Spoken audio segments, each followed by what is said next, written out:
우리에게 주시는 하나님의 말씀은 데살로니가 전서 4장 1절에서 8절까지의 말씀입니다. 데살로니가 전서 4장 1절에서 8절까지의 말씀을 교독하시고 마지막 절은 함께 합독하도록 하겠습니다. 그러므로 형제들아, 우리가 끝으로 주 예수 안에서 너희에게 구하고 권면하노니 너희가 마땅히 어떻게 행하여 하나님을 기쁘시게 할 수 있는지를 우리에게 배웠으니 곧 너희가 행하는 바라 더욱 많이 힘쓰라. 우리가 주 예수로 말미암아 너희에게 무슨 명령으로 준 것을 너희가 아느니라. 하나님의 뜻은 이것이니 너희의 거룩함이라 곧 음란을 버리고 각각 거룩함과 존귀함으로 자기의 아내에 대할 줄을 알고 하나님을 모르는 이방인과 같이 세욕을 따르지 말고 이 일의 분수를 넘어서 형제를 해하지 말라. 이는 우리가 너희에게 미리 말하고 증언할 것과 같이 모든 일에 주께서 신원하여 주심이라. 하나님이 우리를 부르심은 부정하게 하심이 아니요 거룩하게 하심이니 그러므로 저버리는 자는 사람을 저버림이 아니요 너희에게 그의 성령을 주신 하나님을 저버림이니라. 아멘. 할렐루야. 오늘도 우리와 함께 하신 주님을 찬양합니다. 그리고 새벽을 깨워 기도의 향기로 나오신 모든 성도님들께 하나님의 은혜와 평강이 함께 하시기를 기원드립니다. 예전에 세계적인 소프라노 조수미 씨가 방송에 나와서 이런 고백을 한 것을 본 적이 있습니다. 사회자가 다시 태어나신다면 어떻게 살고 싶으십니까? 라고 물었더니 그때 조수미 씨가 의외의 대답을 했습니다. 평범한 사람들처럼 결혼하고 아이 낳고 그렇게 살고 싶습니다. 천상의 목소리라고 해서 전 세계로부터 갈채를 받는 그녀에게는 우리가 누리는 이 평범한 일상이 평생의 갈망이 되고 있습니다. 혹시 이 자리에 계신 여자 성도님들 중에 나는 조수미처럼 화려하게 살고 싶었다라고 생각하는 분이 계십니까? 여러분은 지금 누군가가 그토록 간절히 바라는 삶을 살고 있다는 것을 기억해야 하는 것입니다.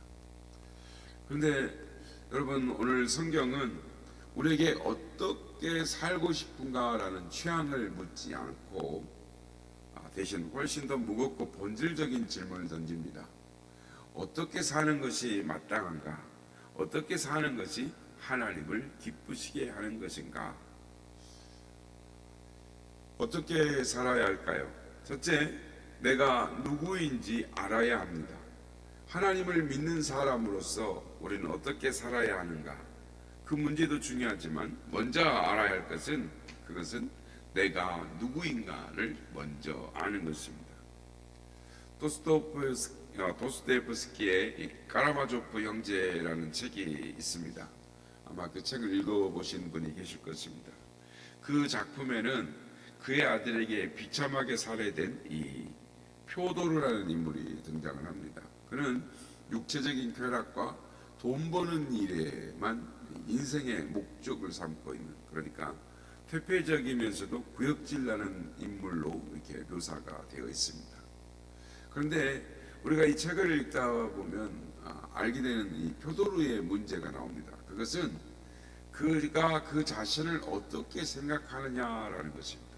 그는 자신을 멸시당해야 마땅하고 비열하고 더러운 놈이다 라고 자신을 그렇게 생각합니다.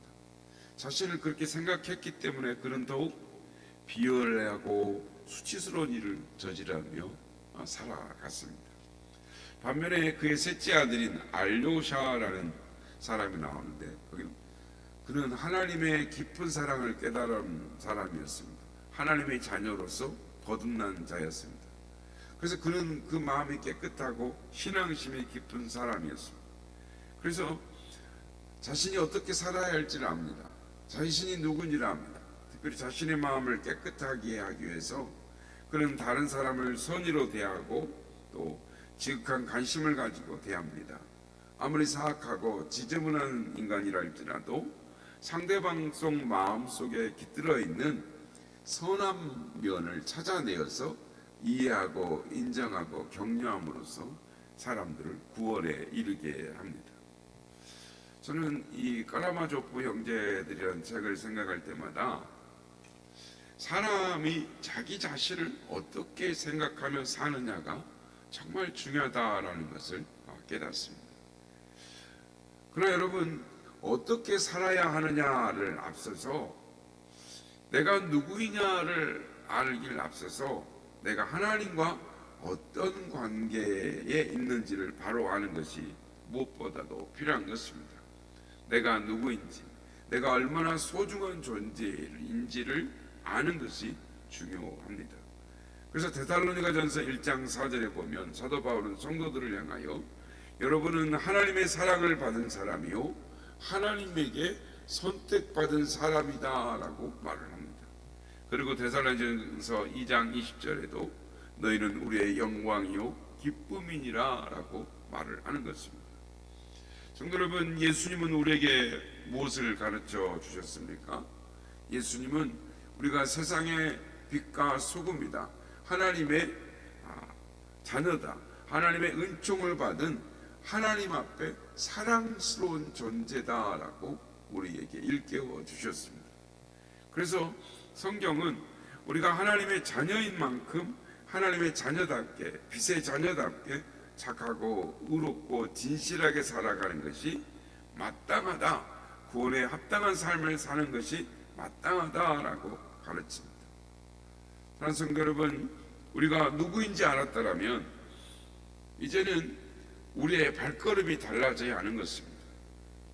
왕자는 누더기를 입어도 시장 바닥의 질서를 따르지 않는다라는 것을 우리는 이 거지와 왕자 이야기에 알 수 있습니다.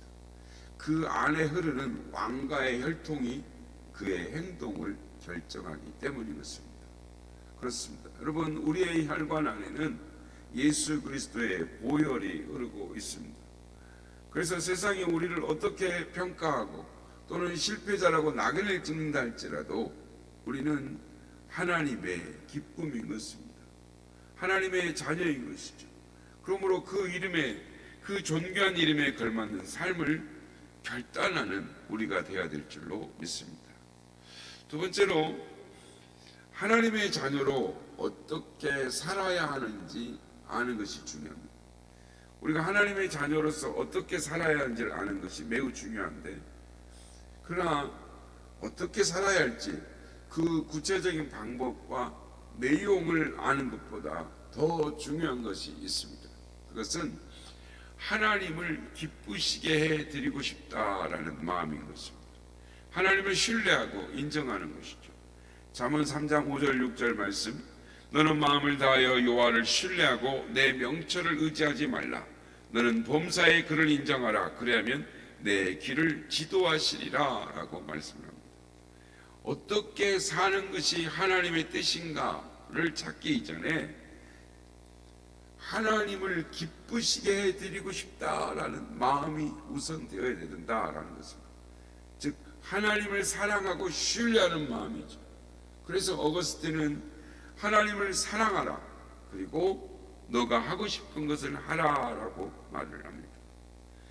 사랑하는 마음에서 나온 행동이라면 그것이 영웅적인 희생과 봉사여도 하나님이 기쁘시게 받을 것입니다. 그러나 하나님을 기쁘시게 하기 위해서 물구나무를 섰다 할지라도 하나님은 그것도 웃으면서 받아주실 것입니다. 아내와 남편이나 자녀를 사랑하는 마음이 있으면 꽃을 사든 책을 사든 옷을 사든 보석을 사든 함께 여행을 하든 그 구체적인 내용은 얼마든지 자유롭게 할 수 있습니다. 중요한 것은 상대방을 기쁘게 하겠다라는 마음인 것입니다. 하나님을 기쁘시게 해드리겠다라는 마음이 우리의 삶의 동기가 되어야 하는 것입니다. 하나님을 기쁘시게 해드리겠다라는 마음, 아버지를 기쁘시게 해드리겠다라는 마음이 예수님이 이 땅에 살면서 항상 이 견지하셨던 삶의 동기였습니다. 주님께서 이렇게 말씀하십니다. 나를 보내신 이가 나와 함께 하시도다. 내가 항상 그의 기뻐하시는 일을 행함으로 나를 혼자 두지 아니하셨도다. 주님은 이 땅에 사시면서 항상 하나님 아버지를 기쁘시게 하는 일에 마음을 가지셨고 아버지를 기쁘시게 하는 일을 행하였다라고 말씀하는 것입니다. 역시 사도 바울의 삶도 주님을 기쁘시게 하는데 그의 삶의 동기가 있었습니다. 데살로니가전서 2장 4절에 보면 자신이 하는 활동의 모든 삶의 동기를 이렇게 밝히고 있습니다. 오직 하나님께 옳게 여기심을 입어 복음을 위탁받았으니 우리가 이와 같이 말함은 사람을 기쁘게 하려 함이 아니요 오직 우리 마음을 감찰하시는 하나님을 기쁘시게 하려 함이라. 고린도후서 5장 9절에서 그런즉 우리는 거하든지 떠나든지 주를 기쁘시게 하는 자가 되기를 힘쓰노라. 살든지 죽든지, 그러니까 몸에 거하든지 떠나든지 주를 기쁘시게 하는 자가 되기를 힘쓴다라고 말을 합니다. 하나님을 기쁘시게 해드리는 것이 자신의 일생 동안 견지하고 있는 소원이다라고 말을 하는 것입니다. 성도 여러분, 우리는 우리 마음속에 하나님을 기쁘시게 하고 싶은 마음이 얼마나 간절합니까? 우리는 무엇을 먹을까, 무엇을 마실까, 무엇을 입을까 염려하고 근심하고 관심을 기울이는 만큼 주님을 기쁘시게 하려고 하는데 얼마나 우리는 관심을 기울여 보았는가, 우리 자신을 살펴봐야 되는 것입니다. 우리가 평소 갖고 있는 기도의 제목이 무엇입니까? 건강과 가정의 평화와 자녀의 성공, 기타 여러 가지 기도 제목이 있을 것입니다. 그러나 그 기도 제목이 과연 하나님을 기쁘시게 하는 것이었는가, 아니면 나를 기쁘게 하는 데에 모든 관심이 집중되어져 있지 않았는가 살펴볼 필요가 있습니다. 성도 여러분, 우리는 그리스도인답게 살아야 합니다. 하나님의 자녀답게, 빛의 자녀답게 살아야 합니다. 그런데 그게 하나님을 기쁘시게 하는 데에 동기가 되어야 하는 것입니다. 그렇다면 구체적으로 어떻게 살아야 합니까? 이런 이야기가 있습니다. 갓 난 이 곰새끼가 혼자 고민을 합니다. 어떻게 잘 걸을 수 있을까? 오른발을 먼저 걸을까? 아니면 왼발을 먼저 걸을까? 아니면 동시에 앞발을 내밀고 그 다음에 뒷발을 내밀어야 할까? 어미곰이 말합니다. 생각을 너무 많이 하지 말고 그냥 걸어라, 그냥 걸어보아라, 이렇게 말을 했다는 것입니다. 그렇습니다. 우리는 이미 하나님의 알고 있는 말씀을 순종함으로 하나님의 뜻대로 살 수 있습니다. 오늘 보면 데살로니가전서 4장 1절 2절에서 사도 바울은 이렇게 말합니다. 이걸 표준 번역으로 바꿔보면 여러분은 어떻게 살아야 할지 우리에게서 배운 대로 하고 있으니 더욱 그렇게 하십시오. 우리가 주 예수의 이름으로 무슨 지시를 내렸는지를 여러분은 알고 있습니다. 우리가 몰라서 못하는 것이 아닙니다. 우리는 데살로니가 교회 성도들보다 대부분 더 오랫동안 신앙생활을 해왔습니다. 우리가 어떻게 살아야 할지, 어떻게 행해야 할지 모르는 사람은 거의 없을 것입니다. 사도 바울의 말대로 한다면 이미 배운 대로 더욱 그렇게 해야 하는 것입니다. 오늘 본문 이하에 보면 바울 사도는 구체적으로 거룩한 삶, 사랑의 삶, 근면한 삶에 대해 고민을 합니다. 특별히 오늘 본문은 성결한 삶에 대해서 이야기를 강조를 하고 있습니다. 오늘 본문 3절에서 7절 말씀입니다. 우리 함께 읽어보도록 하겠습니다. 하나님의 뜻은 이것이니 너희의 거룩함이라 곧 음란을 버리고 각각 거룩함과 존귀함으로 자기의 아내 대할 줄 알고 하나님을 모르는 이방인과 같이 세욕을 따르지 말고 이 일의 분수를 넘어서 형제를 해하지 말라. 이는 우리가 너에게 미리 말하고 증언한 것과 같이 이 모든 일에 주께서 신원하여 주심이라. 하나님이 우리를 부르심은 부정하게 하심이 아니요 거룩하게 하심이니. 사도 바울은 거룩의 문제를 다루면서 왜 성적인 문제를 제일 먼저 거론을 하고 있을까요? 그만큼 그 문제가 데살로니가 교회에 심각했다라는 것을 반증하는 것입니다. 성도 여러분, 우리가 기억해야 할 것은 우리의 사고와 가치관은 우리가 몸담고 있는 사회와 시대 풍조에 깊은 영향을 받는다라는 것입니다. 가만히 있으면 우리도 모르게 나도 모르는 사이에 세상이 흘러가는 방향으로 떠내려가고 마는 것입니다. 그래서 사람들이 이렇게 말합니다. 다들 그렇게 살아. 이게 요즘 트렌드야. 이렇게 말을 하는 것입니다. 그래서 사도 바울은 로마서 12장 2절에서 너희는 이 세대를 본받지 말고 오직 마음을 새롭게 함으로 하나님의 선하시고 기뻐하시고 온전하신 뜻이 무엇인지 분별하도록 하라라고 우리에게 권면하고 있습니다.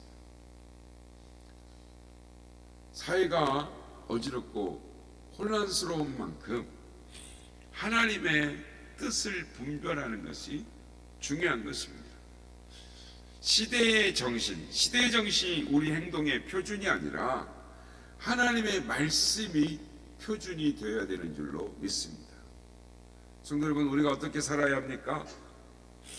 어떻게 살아야 하는지 질문하기 전에 먼저 앞서서 우리가 기억하고 확실히 해야 할 것이 있습니다.